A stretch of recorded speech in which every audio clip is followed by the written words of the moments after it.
Bonjour, je m'appelle Bethsabée. Aujourd'hui, peu de personnes connaissent leur histoire, leurs origines, et moi la première. J'ai décidé de commencer ce que j'appelle une grande aventure, comprendre les pierres de la ville de mon enfance. Ce podcast est le témoignage de mes diverses rencontres auprès de passionnés d'histoire et de professionnels qui nous transportent dans le passé. Et toutes ces histoires commencent par « Il était une fois, dis non ».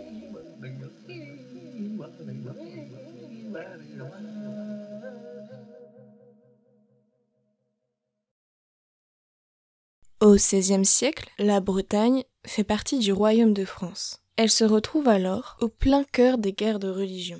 C'est avec Stuart de Rubriken Historbreeze, une association de jeunes qui diffuse l'histoire de la Bretagne par le biais d'articles et de podcasts, que nous allons en parler dans cet épisode. Tout d'abord, nous allons évoquer les causes de ces guerres.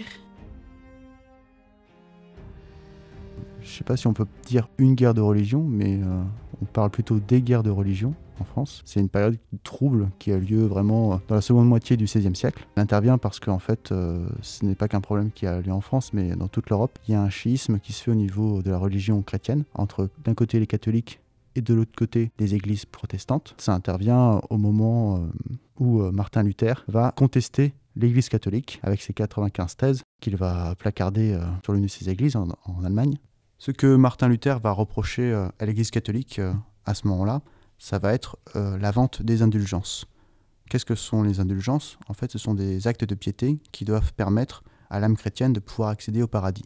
Car en fait, à cette époque-là, les chrétiens catholiques pensent que l'âme se trouve au purgatoire avant d'aller au paradis. C'est un espace où l'âme attend avant d'être purifiée pour ensuite accéder au paradis. Et donc en fait, par différents actes de piété, que ce soit la prière, le pèlerinage, ou même parfois la mortification, on pouvait, de son vivant, aller plus facilement au paradis par la suite. Cependant, à la fin du Moyen-Âge, il va y avoir une pratique qui va justement poser un problème éthique, et c'est ce que Martin Luther va reprocher, ça va être la vente d'indulgences. Donc ça veut dire que pour pouvoir aller au paradis, si je schématise grossièrement, il faut payer. Et donc, en fait, ça va poser un problème éthique parce que tout le monde ne peut pas se permettre de pouvoir payer. Par ailleurs, il va y avoir des abus. Pas mal de religieux et de clercs qui vont profiter de l'occasion pour financer leur train de vie, voire même des constructions très importantes. L'exemple typique, c'est la basilique Saint-Pierre de Rome, qui va être voulue par le pape Jules II, puis Léon X, et qui va justement nécessiter énormément d'argent issu de cette vente d'indulgences. Donc c'est ça vraiment qui est le premier point de crispation. Mais il y en a plusieurs autres, notamment la question de la luxure et la décadence qui est reprochée à l'Église catholique, justement en lien avec cette dimension financière. Et justement, il y a pas mal de papes qui ont pu être vus comme décadents. L'un des papes les plus connus, sans doute, c'est Alexandre VI, le pape Borgia. Par ailleurs, il y a vraiment une remise en cause du pouvoir papal à l'époque. C'est-à-dire qu'il ne faut pas croire, mais les papes se sont progressivement imposés comme les chefs spirituels et temporels en Europe pour le catholicisme. Au début, le pape, c'est juste l'évêque de Rome, sauf que cet évêque va prendre l'ascendant sur tous les autres. Et même au cours des siècles, durant le Moyen-Âge, il va y avoir énormément de conflits entre les papes et d'autres religieux, mais également entre le pape et différents seigneurs, rois et princes d'Europe. Et justement, on est à un moment donné, à la Renaissance, où le pape a atteint l'apogée de sa puissance. Et justement, c'est aussi à cette époque-là une remise en question de ce pouvoir si important. Et justement, toutes ces problématiques, elles apparaissent à un moment où on a le développement de la pensée humaniste, qui est alors en train de proliférer partout en Europe, et où en fait l'idée maîtresse, c'est de dire que c'est l'homme qui est au centre de l'ensemble des préoccupations. Et justement, on a une redécouverte de textes philosophiques de l'Antiquité par pas mal de savants et de lettrés. Et donc, il y a pas mal de réflexions qui se font, sauf qu'au Moyen-Âge, ceux qui ont la vérité, c'est l'Église catholique et les clercs.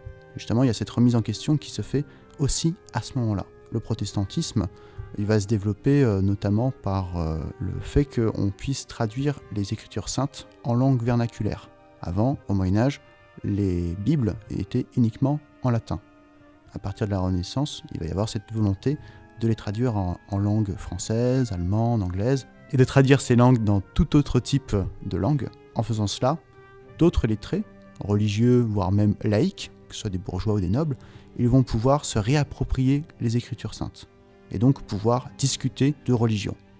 Et forcément, ça ne plaît pas à l'Église catholique qui souhaitait avoir la mainmise sur ces questions-là.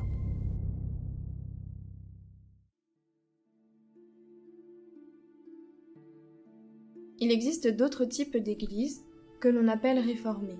Par exemple, le calvinisme qui va se développer en France. Certaines sont très proches des préceptes catholiques mais qui remettent en cause l'autorité du pape. C'est le cas par exemple de l'anglicanisme en Angleterre.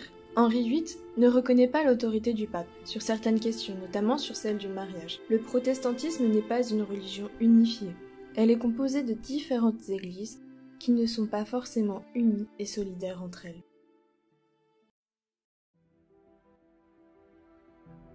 Alors la noblesse, on va dire qu'elle est plutôt divisée. Par exemple, Martin Luther, il va être protégé par le prince électeur de Saxe et par d'autres princes allemands par la suite. Et donc en Allemagne, il va y avoir beaucoup de seigneurs et de princes qui vont justement se convertir au protestantisme. Une famille en France qui va vraiment être proche des idées protestantes, ça va être la famille des Montmorency-Châtillon. En Bretagne, il y a une famille qui va se convertir au protestantisme, et pas n'importe laquelle, c'est la famille des Rohan, l'une des plus importantes et des plus anciennes que connaisse la province. Et d'ailleurs, il va y avoir une forme de pôle protestant du côté de Pontivy, là où les Rohan sont vraiment implantés.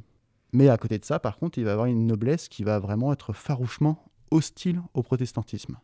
Et en France, il y a une famille qui est, si je peux dire, la championne du catholicisme, c'est la famille des Guise, et qui pendant plusieurs générations va justement œuvrer pour lutter contre ce qu'ils considèrent comme de l'hérésie.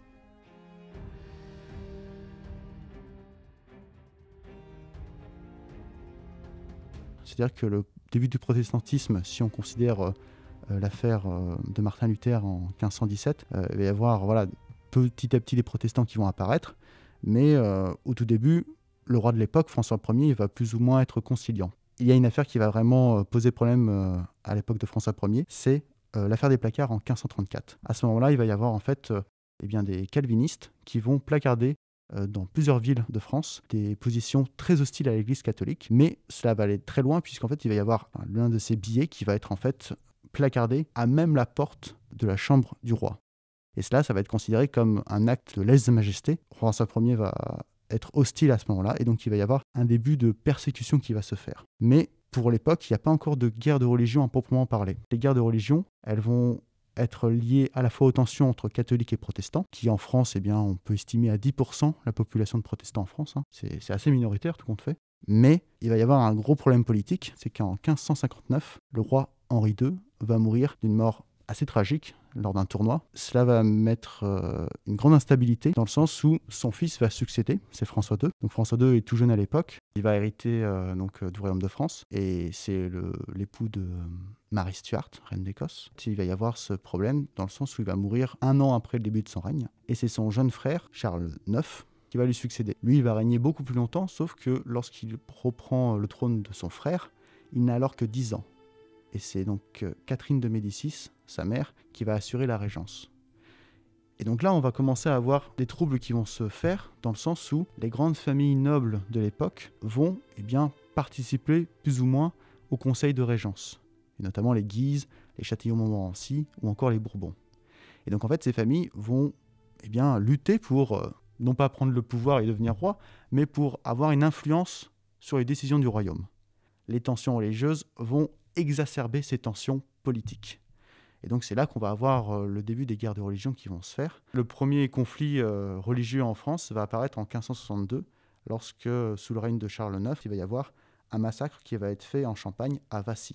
On a le duc de Guise qui va passer par cette ville de Vassy et qui va observer que le culte protestant est fait à l'intérieur de la ville. Il faut savoir que à ce moment-là, le culte protestant il est toléré en France, mais en dehors des murs des villes.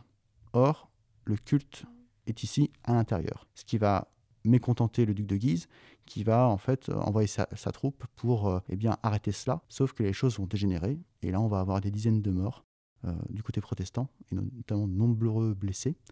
Et en fait, la nouvelle va se répandre très rapidement. Et là, il va y avoir cette tension emmagasinée depuis des années qui va en fait exploser avec d'autres massacres qui vont être perpétrés un peu partout. Il faut bien comprendre qu'au-delà des conflits entre protestants et catholiques, il y a aussi des enjeux de pouvoir qui se font. Et Charles IX ne va pas régner très longtemps et il n'aura pas eu d'enfant. Donc c'est son autre frère, Henri III, qui va devenir roi. Et lui, il n'a que 23 ans à l'époque. La Ligue est un terme qui apparaît sous différents noms. Il y a la Ligue catholique et la Sainte Union. La première apparaît en 1576. Le but est de constituer un parti pro-catholique, au maintien du catholicisme comme religion en France.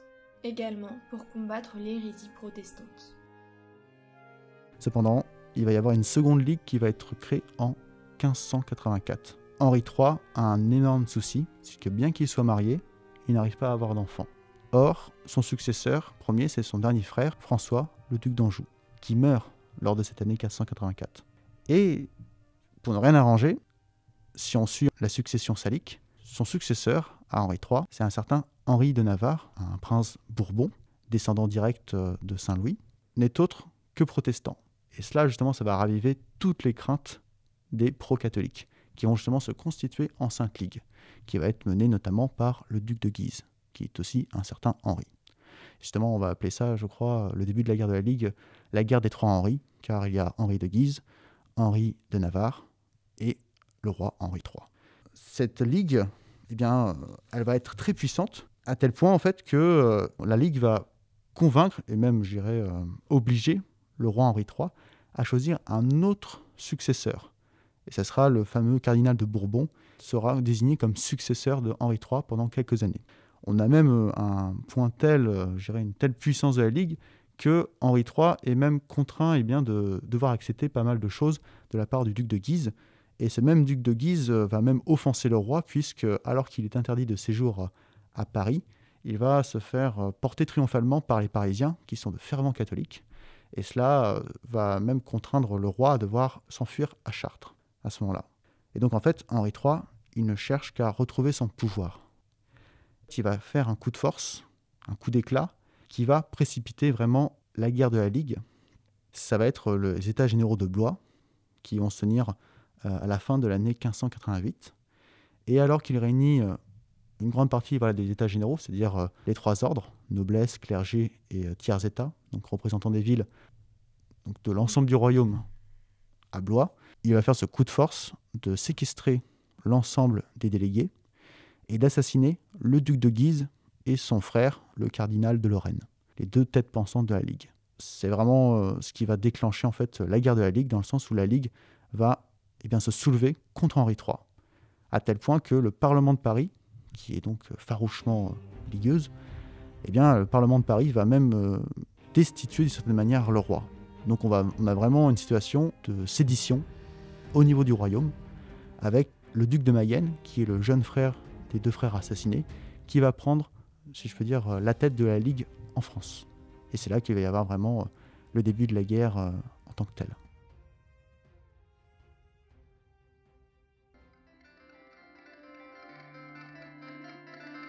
Ça vous a plu? Vous souhaitez en savoir davantage sur Dinan et la Bretagne? Alors, n'hésitez pas à écouter les autres épisodes et à en parler autour de vous. À bientôt!